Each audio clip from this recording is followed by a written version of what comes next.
gotten, some sneak peeks at this. Eight of them, right? You already Yeah. recorded 8 episodes? Yep. 8 episodes. Absolutely fabulous. Thanks for joining us, my friend Michele. Thank you, Deborah. It's great to be here. Yeah, so we got lots to talk about, including how we Yes. met, but we'll deal with that one a little later on in the podcast. First off, talk to me about Middlehood. What's it about? What was the inspiration behind it all? Middlehood is a deep dive into a moment in the life of a woman named Lisa Giordano Navarro, who is in the middle of every single possible thing in her life. She's just turned 50. She's in the middle of a divorce. She is in between jobs, which means that she's lost her job. And she's in the middle of her family's holiday celebration, bringing her parents from Las Vegas to California, and kind of finds herself in the middle of this giant immigrant family reunion. And it really is 48 hours in the life of these characters. And we go very deep and we go very wide. Every main character has sort of a flashback life. So we go everywhere from 1960s Milwaukee to 1944 Germany at the end of the war, and it's a great study of what it means to be a middle-aged woman, really. Yes, with immigrant parents, as well, because I do know your story. You say Milwaukee, well, you grew up in Milwaukee. You say Germany because that's mom, and dad is Italian, right? So yes. I get this feeling that Lisa is Michele. Am I correct with that?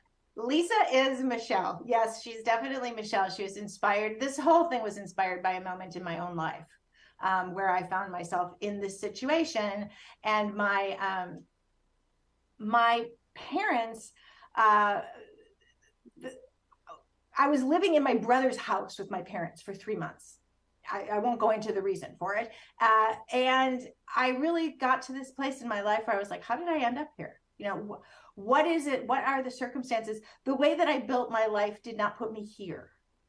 And I started to talk to people about this, right? People my age. I started to talk to, are you happy? How do you feel? And I found this very common denominator that people in midlife, no matter how successful I think they might be, no matter how happy they may look on Facebook, we all have this commonality, which is the life that I built didn't quite add up to the life I imagined it would be.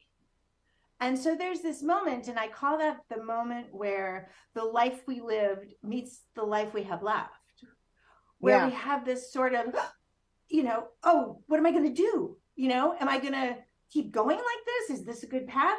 Should I jump ship and go do something else? And a lot of this, for me, it didn't, because I don't have kids, but a lot of this melds in with growing kids and aging parents. And I think for children of immigrants, because my parents were, I'm the firstborn generation in my family. Right. There's also this expectation that you're going to make something of yourself. Oh, yeah. Right? They're like, you got this opportunity right from the start. You didn't have to come here. And, that there's that whole story of how, the people who came to this country willingly, really like they feel like there's this pressure to do this thing. And so all of this kind of combines in middle age to make like a giant soup of crazy. And so I thought that was a really fun starting out point, a really fun launching point. The giant soup of crazy. Mind if I take that? Because that's sort of my life in a word. I love that one. Now, immigrant parents, right? Because we're also streaming this on our Little Italy podcast. You lived in Rome for a period of time in your early life, right? Because dad is Italian, and I believe he got work there. Talk to me about that. Talk to me about being Italian and all that means in your entire repertoire of your life. Oh my gosh, it means so much. So my dad moved here to go to college when he was 18. Yeah. And we were here until he met my mom here. And then we were here until I was about 9 years old. And he had moved here because, much like many immigrants, my uncle lived here, right? My uncle was a doctor. He came here to go to medical school. So my dad came. And then my uncle wanted to move back to Italy.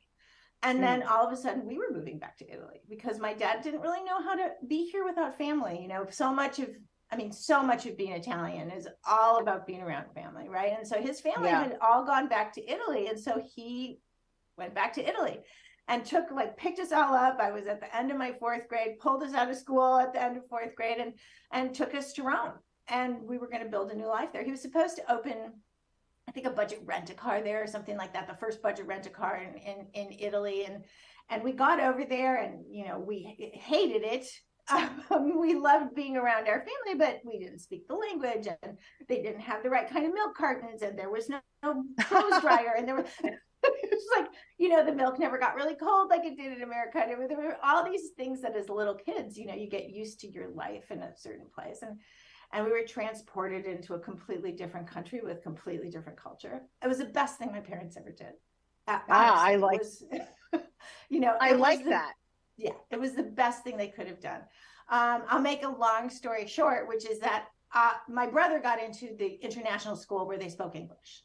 There was no room for my grade. And I had been a really good student in grade school. And so my parents were like, oh, she's smart. Let's just put her in Italian school.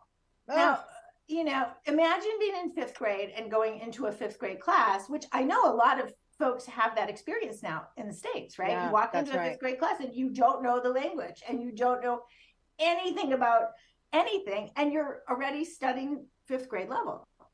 Yeah. So I was very lucky to have one little girl. I mean, everybody was laughing at me and the teacher called me retarded. I mean, it was a horrible first day of class, but one little girl was very sweet and came up to me, like got up in front of the class, took my hand, sat me down at her desk, and she just sort of took me under her wing and tutored me that whole year. She came home and did homework with me and became she was amazing. She was amazing.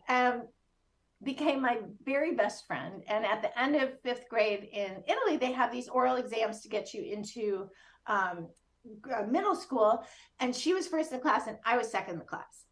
And she has stayed, I know, it was an amazing story. And she has stayed with me all these years. And because we're on Facebook Live, I do need to do a little shout out to Facebook, which is that years later, when I was watching that show, My Brilliant Friend, which is on HBO and just a glorious show, and I turned to my husband and I was like, oh God, you know, I had this friend, blah, blah, blah, blah, blah. I really want to find her. He's like, you're on Facebook, go find her. And I couldn't remember her proper name. I couldn't remember the name of the school, but because I remembered one girl who was in my class and I reached out to her on Facebook, she got us back together. But that it was amazing. And we're planning a reunion trip now. Yeah, that's really fabulous. Honestly, I found many of my relatives in Italy the same way through Facebook, through one relative in New Jersey who said, they're all on Facebook over there, Deborah and Avellino. And I'm like, really? And I found them. We did the same thing. We went over, we met them. We're always in contact. We're very close. It was an incredible thing that happened because of this whole social media platform. But getting back to being Italian, just for one more moment, what kind of impression did it make on you to be around so much family? I miss that. My family's they're all back east, really. What was that like for you, being around family almost 24/7 in Italy, right? What was that like? I loved it and I hated it. You know, it was because it's oppressive when you're a little girl to have, your aunts asking if you have a boyfriend and, everybody's like worried. Are you fat? Are you skinny? Are you tall? Are you short? Are you pretty? Are you ugly? It's like, it's very hands-on, as you know, coming from an Italian family. It's all very hands-on. But what I will say is that I got so used to there was less pressure in Italy. And I think it was because of that huge support group. It was because everybody sort of has that, or at the time had that kind of family. And I felt in a way more at home with the kids there. There wasn't pressure to drink and there wasn't pressure to smoke and there wasn't pressure to party. And, kids just kind of like got together and listened to music and, and went to the beach. And it was just a very different experience. And I feel like we did move back to the States, at a certain point, and then we spent all our summers there. But nice. I've never been able to be truly at home anywhere anymore because there's always part of me that wants to be there. Isn't that interesting? I think I got, because of my parents taking me there, I did get a little bit of what it feels like to be an immigrant, even though I never emigrated to this country, which is that you do have a home that you feel very at home in, but you always miss the place where your family came from, I think. Yeah. Well, I noticed Lisa has an Italian name. Am I right about that? Yes. Your character. Lisa Giordano. And then she's married to Bill Navarro, who's Mexican-American. So she's got a very long name, Lisa Giordano Navarro. Yeah, but I noticed you gave her maiden name is Italian, which I love that. Inspiration, if you will. And by that, I mean, TV pioneers who came before all of us, right? I believe I read Norman Lear and Better Things. Talk to me about the influence from All in the Family, the work of Norman Lear. Would you please? Yes. I grew up with All in the Family on every Sunday night in my house with, All in the Family and Good Things. And I mean, he was the king of television back then. And when I was a little kid, I couldn't stand Archie Bunker because he reminded me of my father. Right. Oh, and, yeah. He reminded me of my dad. He was like loud and he was inappropriate but as I grew up, and another one that I really failed to mention is James L. Brooks, who wrote the Mary Tyler Moore Show. I grew up in this era of very brave television. When I think about the television of the 1970s, I teach television at Columbia University, so I do a lot of television history studying and reading. Right. And they were breaking barriers back then by putting Archie Bunker on television. Right. Yeah. And giving us this racist, bigoted, jerk. We were able to identify around that. And even the person who was in your house who was like that looked at that person and went, wow, that's not good. That's not okay. Yeah. And so I feel like as we've moved forward in television, we're approaching more subjects, but in a way less bravely. And I would say, for example, in my show, in episode 3, there's an episode that is very much centered around a racist event that happens with Lisa's dad, right, at a Starbucks. And instead of sort of making it the way that television would now tend to portray racism as like white supremacy, I feel like we all have a racist in our family somewhere. Right. And I kind of lean into that because that's what Norman Lear did. That's what James Brooks did to sort of bring that out and show how people normalize that. Right. That is kind of the influence on that. And by showing how people, quote unquote, normalize that, it makes it look as abnormal and wrong as it is. And so that's kind of where I like to play in my world of television. I like to play on the edge. We'll see if. Yeah. Go ahead. No, go ahead. And I love how you stage it in a Starbucks. I just think that's sort of brilliant. You know what I mean? Because how many of us can just sort of relate to something like that? An incident in Starbucks or an incident at the grocery store or Target or just someplace where we all sort of happen to be. And then you're with someone. I love the premise of this because you feel like you're with the characters, right? Now, you really deeply built the characters. Can you talk to us about some of those briefly who are in many of the episodes and how deeply you go into each of their lives and how they intertwine? Well, it's a family, right? So it's based on my family, which is me, my 3 brothers, and my parents, right? And then the brothers have significant others. So that's really the core of it. And one family has kids, and one brother we never see. Because that's actually what my life is like. I don't really see one of my brothers. Wow. We text, but that's it. So the depth of it is one of the most healing things about writing this series, and I would highly recommend it to anybody, not necessarily as a series, but as anything, was writing out my family. And by that, I mean, I get into each of the characters and I gave them each an episode where we see things from their perspective in a way. We see what their history was like, what they think about in their quiet moments, what their moments were that led us to this moment.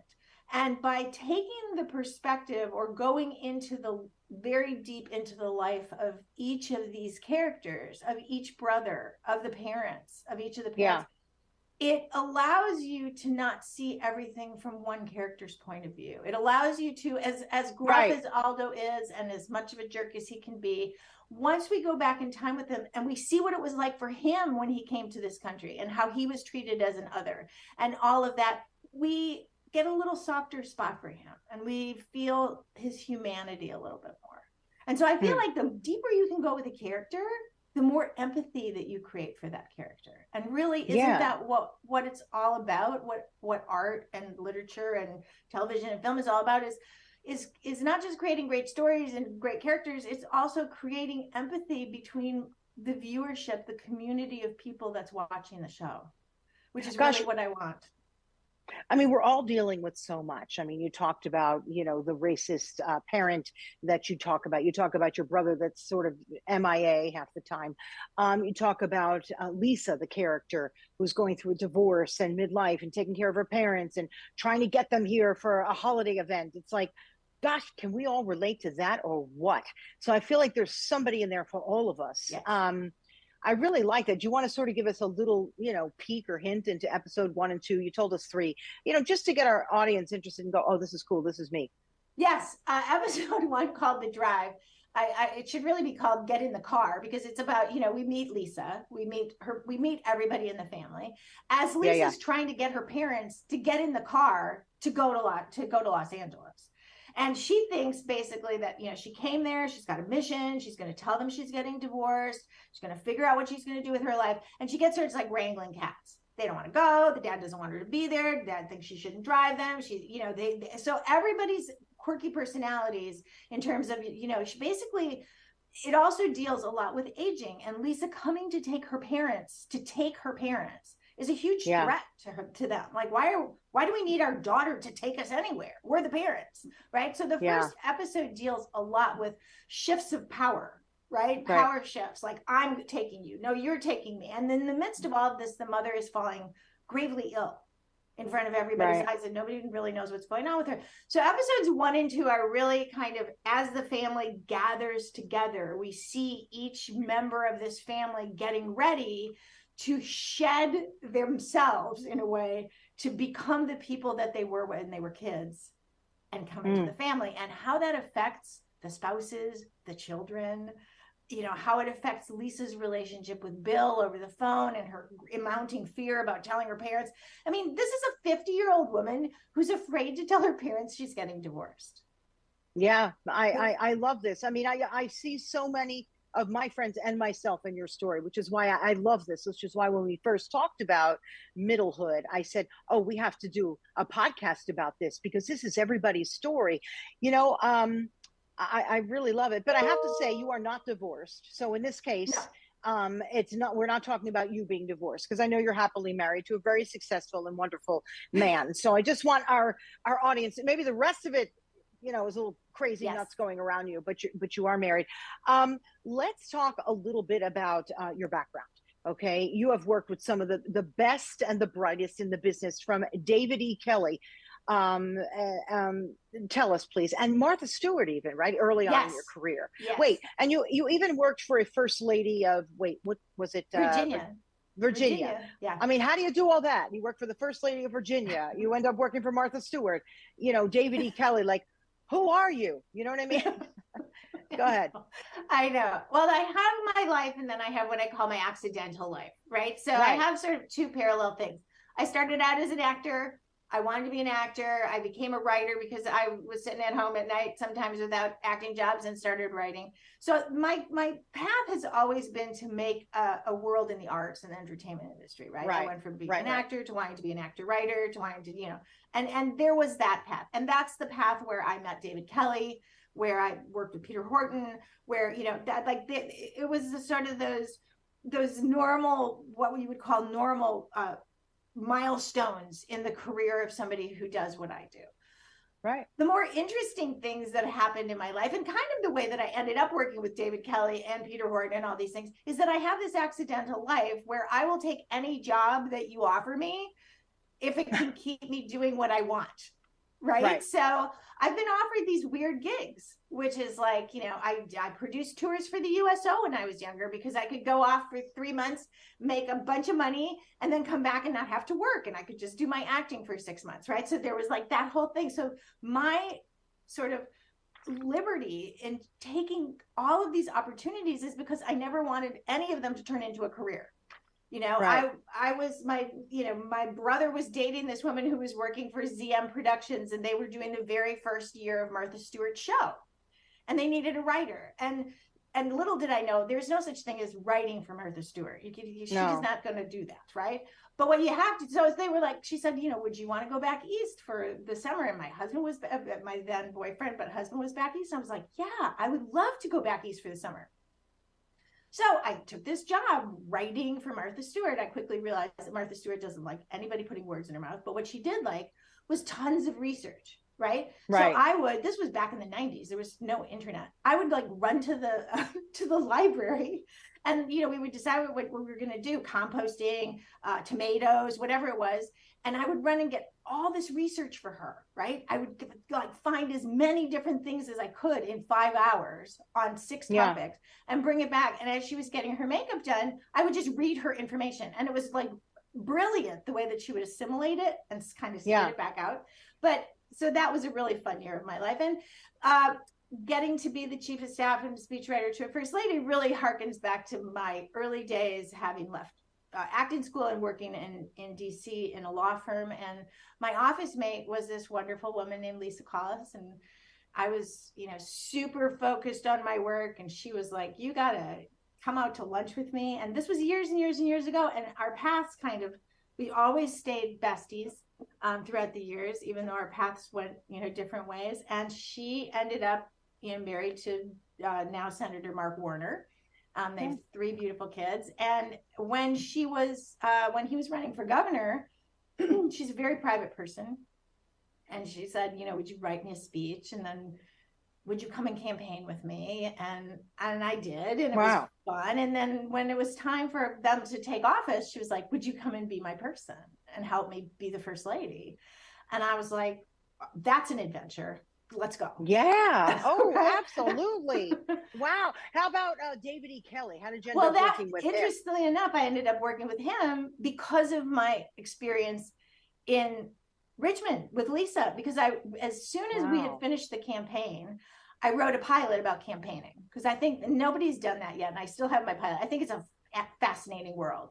Very similar to the entertainment world, very similar to making a film, because you got all these young people who are sort of giving it all and getting kind of nothing in return, and there's true believers, and it's a really interesting world. And so I came up with this idea to do a show about campaigning, and that every year would be a different campaign, but it was like this main crew that would, you know, go through and campaign. And I wrote a pilot, and it got to David Kelly through, again, another accidental job that I'd had working in a law firm.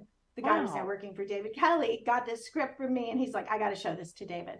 And so, you know, we ended up working a bit on the script with Bill D'Elia, who's one of the folks at David Kelly's. I met with David, and he pitched the series to Fox. I think was 20th Century Fox was his studio then, and they passed on it because couldn't really envision political shows were iffy then, unless it was The West Wing, and also this every year is a different campaign, which now is very much a TV trope. Every year is a different blank, but they hadn't done that yet. But it was really interesting. It was really and same thing with Peter Horton. When I was working in the governor's mansion, I brought a show to him that was a female governor, kind of accidental female governor. And we pitched that to ABC. They didn't buy it, but I ended up getting to work with these really brilliant writers, and along the way, many brilliant executives, you know, Nancy Cotton and Larry Gilbert, and folks that really, really helped me find my voice. And in fact, I was in touch with Peter the other night via email, just basically telling him I finished my show. And he was very supportive of my Kickstarter campaign to do this show. And, you know, he said to me, you know, my God, and I said to him, you know, thank you very much for helping me find the strength of my voice, because it's people like that through your career you have to look at opportunities as like, they don't always come in the form of like what you think. They don't always come in the form of like, here's your job and you're going to, but the very fact that people who were at the level of a David Kelly or Peter Horton are interested in what I have to say and are interested in my storytelling, help me build the courage to go, I want to tell my story and I can do it. Right. So it doesn't always come in exactly the form you think it's going to come in. So right now you're looking for a home, right? Yes. So because I have people who have been texting me. In fact, while we're on, they're texting me. They're like, where can I see it? Okay. What's next for you? Like, and then before we go, we have to talk about how we met. And I only have a few minutes for that. So let's talk about where will you land? Where are you hoping to land? We want to land with a service that will not only air our first season, but give us a chance to make another season. So wherever that may be, Hulu would be great. One of my comps is Better Things, which is FX. So FX is Hulu. That would be a great home for us. I mean, Netflix would be a dream.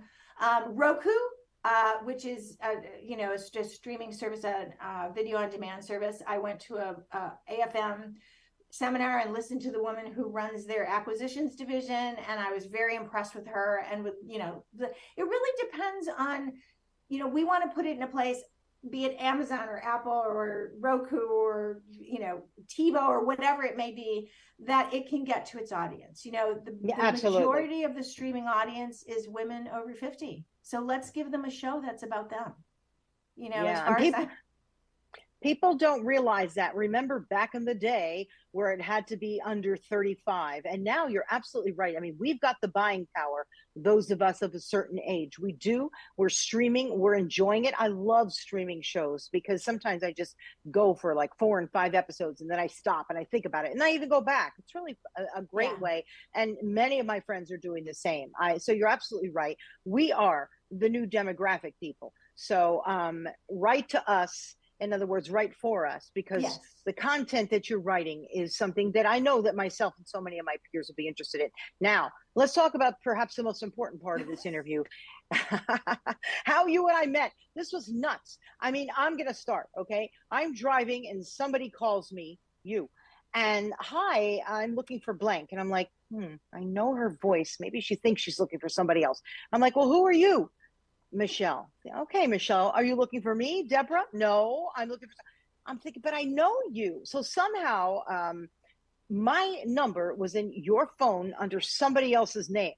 And then we kept talking. You just seemed like one of those people I'd be interviewing or knowing. Weird. Go ahead, take it away if you would briefly.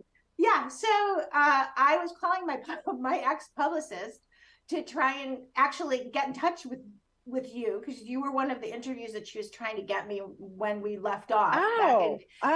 But for some reason your number was in her contact, and I kept going, Rita, and then you were like, Deborah, and I'm thinking, God, I don't even remember my publicist's names. What has happened to my brain? That's funny. Right. That's but really then we funny. started talking, and I was like, not only is this super cool that we're the serendipity of this, but I think I like this woman, and I'd like to be friends with her. Like, we had so much in common. No, so much in common. It's weird. We don't even need to get into it here, but it's even weirder. My next show with Gino Gaudio and 2 other filmmakers is talking about his family member who was the first Italian to get an Oscar. You went to school with him in London. This is nuts. I mean, the 6 degrees of separation between you and I is like 1 degree of separation. Do you know what I mean? True. It's so true. That was so serendipitous. When I saw Gino's face on the promo, and I was like, that can't be my Gino Gaudio from London. And it was.